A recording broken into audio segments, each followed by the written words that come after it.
welcome to Lessons Learned. I'm Sherry and this is Finish It Friday. And no, you do not see my face on video. I'm taking a little break today from being on camera, and that way we can just see another way to do a Finish It Friday video. How about that for something interesting? So what you're looking at right here is Anne of Green Gables. It is not finished, but I have made major progress on it. I have been hyper focused on this quilt this week. I just can't pull myself away from it. And as I'm sitting here looking at it, I'm thinking, oh, I just want to get that inner border on today. Can I get it done? Couldn't get it done before this video, but the quilt top center section is all done. So as I said, there will be an inner border, a little narrow border, and then outside of that is a pieced border in the dark green and the cream, and then outside of that is another floral border, a wide border. So there's more to do on this quilt, but I am so happy with this quilt. I just love it so much. I have also made some pictures of the quilt that I took off of the long arm this last weekend. So I'll post those here so that you can see them. This is the one of the national parks panel quilts that I did back in September, or I don't know, I'm thinking I did those panel videos back in July maybe. So anyway, I did a whole bunch of videos on how to do panel quilts, and this was one of them. So I threw that on the long arm last weekend and did a meandering design on that, kind of tight, and I managed to get that bound and took these pictures for you. So it's the Great Smoky Mountains, and on the back I have a flip up there of the backing. It was just something in my stash. I think it's called Wash Day. I think it is a Lori Holt. It may be a Moda. I don't know who the designer is. I forget. But anyway, that went well with the back, and so that was a complete finish for this week. Also, if you caught the last of this series of the Quilt As You Go, you saw that I worked on that this week and made that video for you. So if you need to get going a little more on your Quilt As You Go project, then check out that last video. You'll find out how to put the rows together.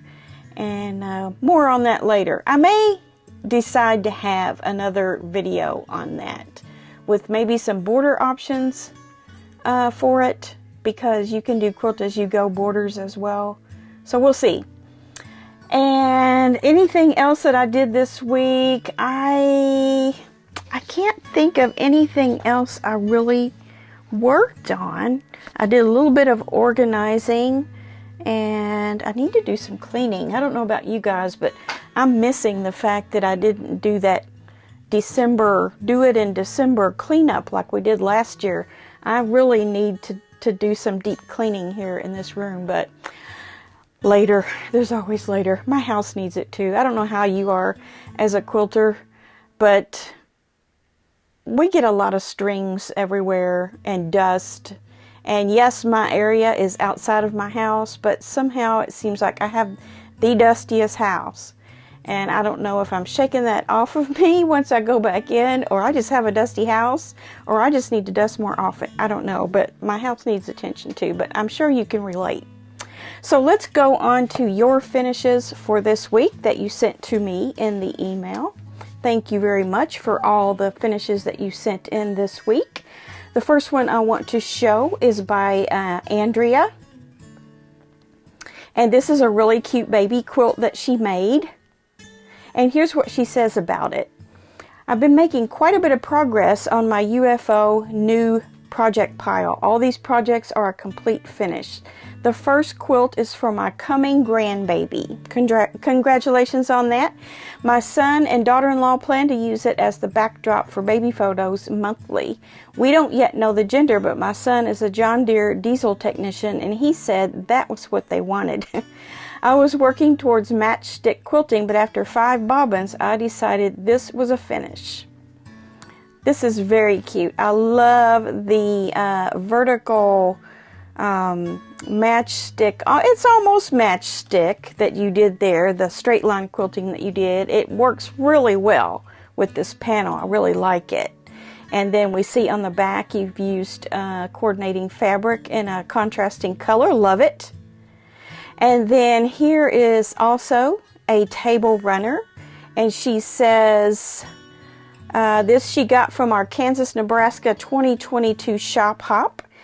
The show Wagner's Quilts and Conversation location, Arapahoe, Nebraska, had this quilt kit.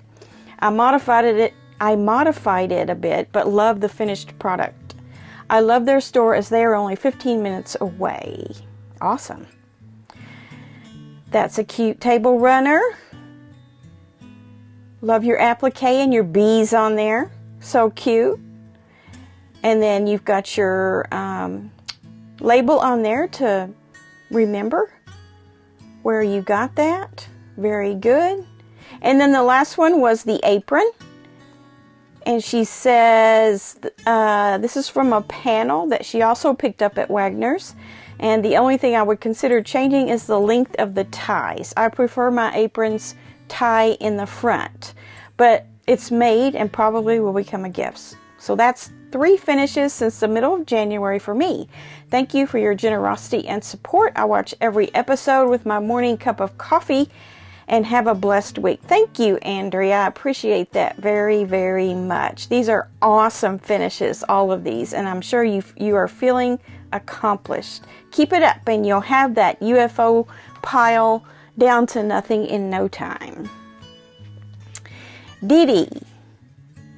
I think I missed Dee Dee last week, so let me see if I can find her picture. Here it is. Now, we've seen this before as a flimsy, but now she has it finished.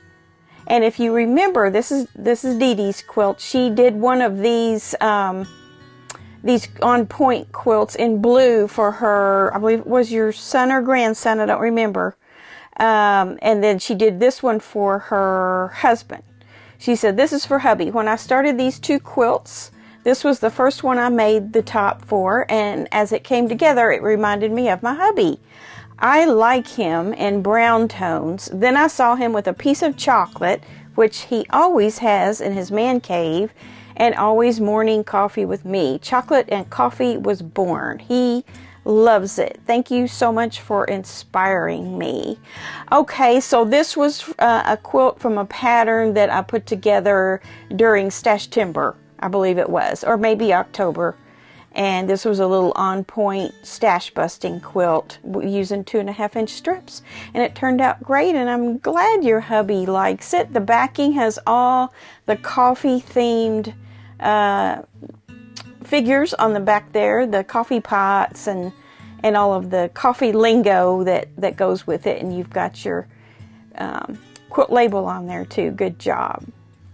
Okay, the next one is from Nancy. This is a baby blanket, she says. I made this for my niece's baby. I actually finished it before she was born. There's no batting, but does have a flannel backing. She has 2 boys, so I had to make a pink one. Yes, you did. That baby needs a pink blanket, right? Love the funky hearts on it that you did. Those are super cute. And pink and brown together. I love pink and brown together. I think I've made a baby quilt that's pink and brown before. And she's got the flannel with all the animals on the back. That's so cute. Good job. All right, Kayleen sent us something. She says, happy Monday. This is when she sent it to me. This is my first quilt top finish of 2024. I didn't have a pattern, but I did find a picture that I liked on Pinterest and used it for the layout of all of my half square triangles. It's 61 by 61. This finish will be added to my stack ready to be quilted. Have a great week. I love this. I love the blues and purples and pinks, and then the dark fabric that you used in there really set all of those colors off. I love it. Very striking. And then Lori sent a finish to us. This is beautiful. She says this was featured on the cover of the June 2023 magazine patchwork, American patchwork and quilting. I made it for a friend. I used fat quarters from Ruby Star and tone on tone white from Joann's. Halfway through the binding, I broke a needle and didn't know where it went, so off to the shop for a couple of weeks. While my corners aren't perfect, I think it turned out nice. It turned out beautiful. I love it. Yeah, you got to be careful about those needles flying every which way. You just never know where they're going to go. And if it gets into the workings of your machine, that could be very bad. So you did the right thing by sending it to the shop. I'll have to look that pattern up. I kind of like that. I might want to do it too. Beautiful, Lori. And then our last one here is from Becky. And this also is an Anne of Green Gables fabrics finish. And then also, let's see. I believe she's using one of the suggested patterns from Riley Blake for this fabric. There's two others out there. Well, there's two out there. The one I'm using is not from Riley Blake. This is just one that one of you all used, and I liked it. The one that I have. But, you know, I've got a lot of scraps, and I bet I could make this quilt out of my scraps. Very simple, lots of just looks like 2.5-inch squares maybe, and then your bigger half square triangles there. And then the large print border. It's beautiful. I love it. You know, that would make a beautiful table topper too. If you decided to quilt that up, or maybe even put just a fabric backing on it with no batting for a table topper. That would be pretty if you decorated in those particular colors in your home. It's beautiful. I love it. I really love this Anne of Green Gables fabric. All right, so thank you for tuning in today, and be sure and send your finishes in throughout the following week here to be ready for next week's Finish It Friday. And I need to get concentrating on some other things. I've got lots of things over here that I need to be working on. So, I need to have a talk with myself, don't I? All right, have a great weekend. I'll see you back here on Monday Quilt Chat, and then back again on Wednesday, and back around again on Friday. 3 videos a week here on Lessons Learned. So thank you for tuning in, and we'll see you soon. Bye.